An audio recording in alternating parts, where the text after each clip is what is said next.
పాకిస్తాన్ కు భారత్ వరుస దెబ్బలు కొడుతోంది. మొన్న సింధు జలాలు నిలిపివేస్తే తాజాగా పాక్ తో వ్యాపార సంబంధాలను రద్దు చేసింది. పాక్ నుంచి ఎలాంటి దిగుమతులు ఎగుమతులు చేయొద్దు అంటూ కేంద్రం ఆదేశాలిచ్చింది. ఇక పాక్ నౌకలకు ఇండియాలో నో ఎంట్రీ అంటూ షిప్పింగ్ కార్పొరేషన్ బోర్డు పెట్టేసింది.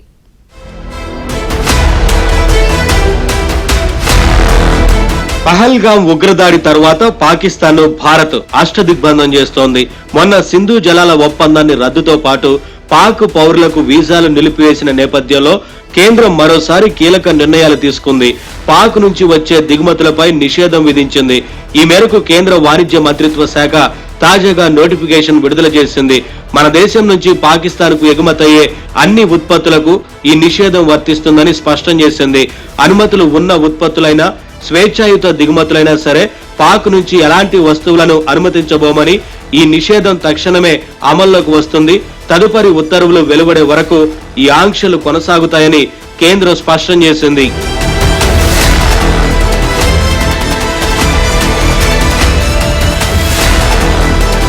మరోవైపు పాక్ నుంచి వాయు ఉపరితల మార్గాల ద్వారా భారత్ కు వచ్చే అన్ని రకాల మెయిల్స్, పార్సిళ్ల ఎక్స్చేంజ్ నిలిపివేస్తున్నట్లు కేంద్ర ప్రభుత్వం ప్రకటించింది. పోస్టల్ శాఖ నుంచి ఎలాంటి సరుకు రవాణా జరగడానికి వీల్లేదని ఉత్తర్వుల్లో కేంద్రం స్పష్టంగా తెలిపింది.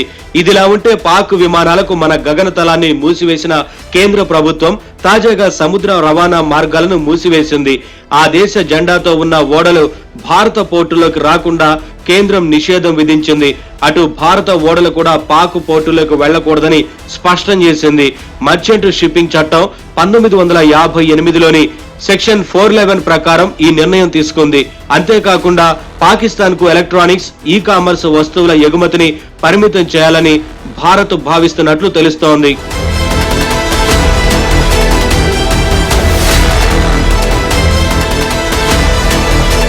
ఇక 2019లో పుల్వామా దాడి తర్వాత నుంచి దాయాది నుంచి మనం చాలా వరకు దిగుమతులు తగ్గించుకున్నాం.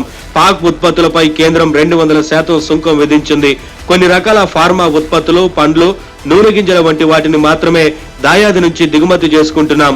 గణాంకాల పరంగా చూస్తే 2024-25 ఆర్థిక సంవత్సరంలో భారత్ నుంచి పాక్ $447.65 మిలియన్ వస్తువులు ఎగుమతి కాగా అక్కడి నుంచి కేవలం $0.42 మిలియన్ ఉత్పత్తులను మాత్రమే దిగుమతి చేసుకున్నాం. పాక్ లోని కొన్ని పరిశ్రమలు భారత్ కు చేసే ఎగుమతులపైనే ఆర్థికంగా ఆధారపడుతున్నాయి.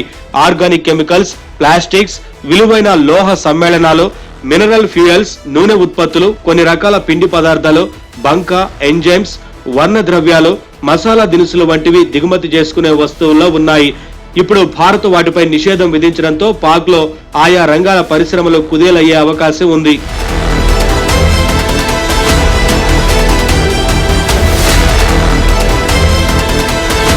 దేశ భద్రతను దృష్టిలో ఉంచుకొని పాకిస్తాన్ పై ఆర్థికంగా ఒత్తిడి తెచ్చేందుకు భారత ప్రభుత్వం ఈ నిషేధాలు విధించింది. భారత్ నిర్ణయాలతో పాకిస్తాన్ ఆర్థిక వ్యవస్థపై గణనీయమైన ప్రభావం పడే అవకాశం ఉంది. భారత ప్రభుత్వం ఈ చర్యను అంతర్జాతీయ వేదికలపై కూడా న్యాయబద్ధంగా నిలబెట్టే ప్రయత్నం చేయనుంది. ఉగ్రవాదంపై జీరో టాలరెన్స్ విధానాన్ని అనుసరిస్తున్న భారత్ ఆర్థిక వ్యాపార మార్గాల్లో పాకిస్తాన్ పై ఒత్తిడి పెంచడమే లక్ష్యంగా ఈ చర్య తీసుకున్నట్లు విశ్లేషకులు అభిప్రాయపడుతున్నారు. ఈ చర్య ద్వారా పాకిస్తాన్ ప్రభుత్వాన్ని కౌంటరింగ్ చేసేందుకు భారత్ స్పష్టమైన సంకేతం పంపినట్లయిందే అంటున్నారు.